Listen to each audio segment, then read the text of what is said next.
some strategic adjustments, by both teams along the way. Orlando had to play without a point guard for 44 minutes when Mason went down. I thought they were fantastic. I thought Steve Clifford just did a great job of putting pressure on us. His defensive game plan to start the game made things tricky on us, and they were well prepared. They played hard. They made shots, and they made us earn it with 48 minutes. So we got it done. I was very proud of our guys.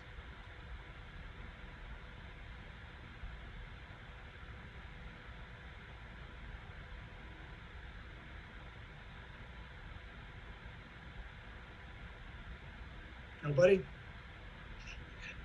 What can you say more just kind of about Steph? I mean, we've talked about it, game after game lately, but 10 threes tonight, 40 points, and it seemed pretty routine for him. It is routine, which is the crazy part of it. You just come to expect it.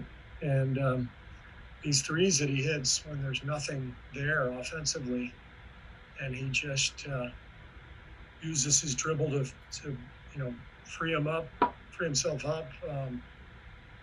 Not exactly with a ton of space, just a few inches of space, and then he rises up, and you expect every single one of them to go in. It's kind of crazy. He's in a really good groove, and so is Draymond. I think that's a big part of it. Is just how well Draymond is playing and how well they play together. And then, of course, Juan played a huge role tonight. Orlando kind of took away the Steph Draymond pick and roll with their matchups, and so we had to kind of change some of our lineups, and then I thought Juan, after not starting the second half, to stay ready and to come in at the 7.5 minute mark, whatever it was, 8 minute mark of the fourth quarter, and then give us that spark. What a pro Juan is. Guy's amazing. Steve, what adjustments did you guys discuss? Go ahead, Rachel. Oh. Rachel, Janie, you can go first. Okay. Janie, what do you got? Janie, go first. I'll follow. Sorry, it's so hard to tell, Rachel. I didn't hear. No worries. Steve, what adjustments did you discuss at halftime after you guys had a nice lead and they came back and closed out the first half on such a run to take the lead again? What did you say to the guys? Well, they had us bottled up. We had a good first quarter because we defended. We held them to 19 points, and then they blitzed us in the second quarter, 36 points, and they had us bottled up. We just couldn't find any space, and that's why we made the lineup change to start the third quarter, just to try to open up the floor a little bit for Steph. And I thought Mike Mulder did a great job tonight. He came in, and I think he played the whole third quarter and knocked down some big shots for us, stretched the floor out, really defended. And so the biggest thing was just not really the strategy, was just the emotional adjustment at halftime of, hey, we're in a dogfight. This is almost predictable when a team is without a bunch of its best players.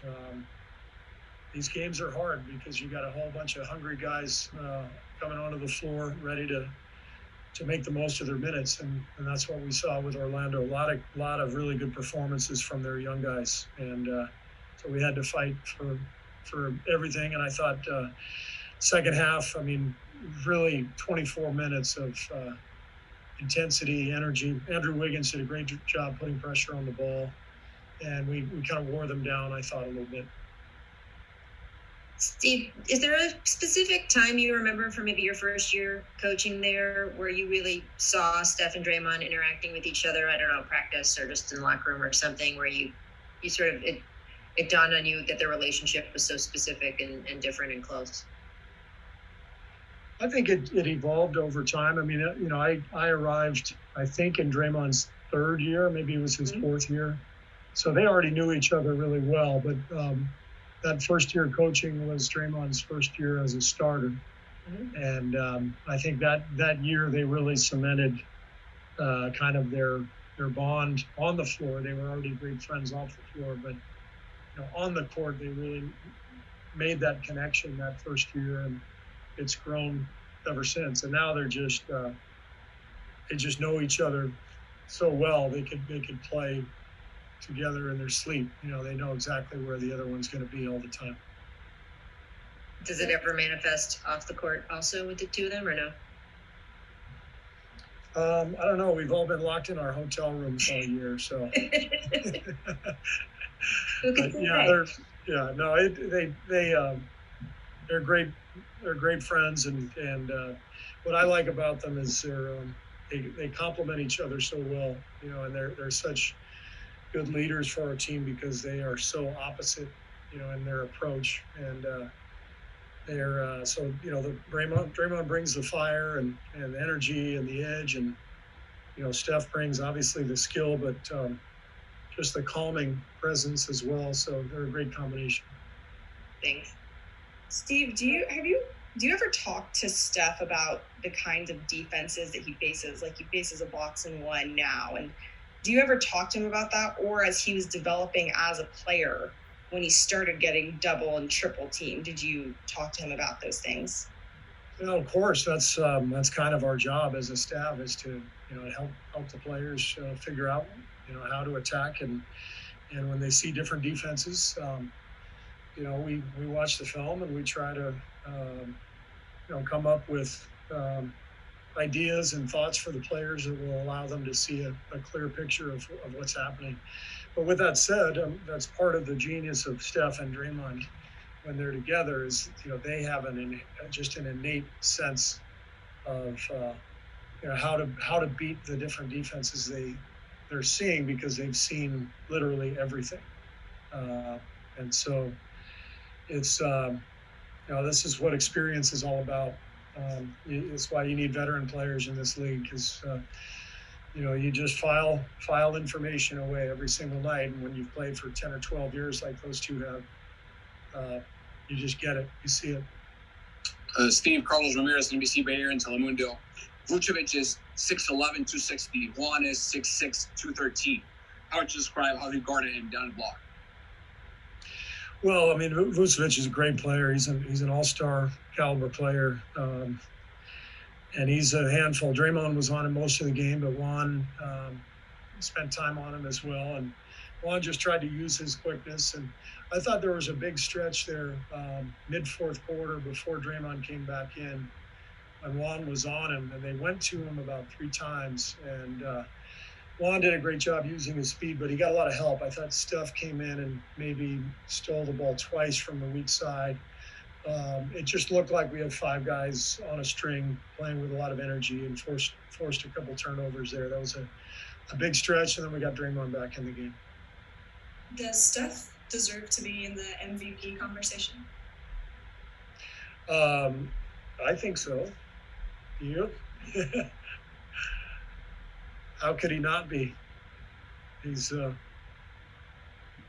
otherworldly.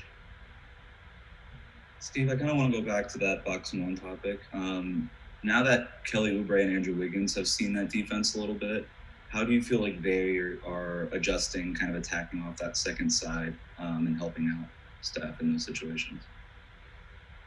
Well, I think Kelly looks as comfortable as he has been all year. I loved his second half in particular, his defense, his energy on the glass. I think he recognized that we really needed his effort on the boards. He had 10 rebounds tonight. And the more these guys play together, more comfortable Kelly and Andrew both are. The thing, I mean, all these defenses, and actually, tonight was more a case of Orlando changing matchups. It wasn't box and one. It was more,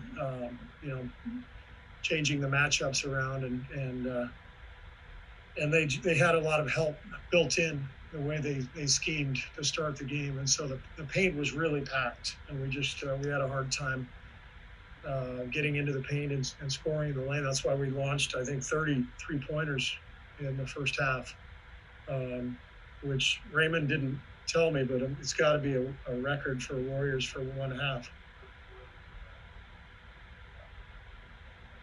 now he's telling me, after the press conference is almost over. So Raymond's got to step up a little bit, but I'll talk to him once we're done. Hey, Coach, Mark Haynes from Clutch Points. Steph had it going tonight from 3. You've been coaching him for a while. I was just wondering, is there ever a time Steph takes a shot and you kind of cringe?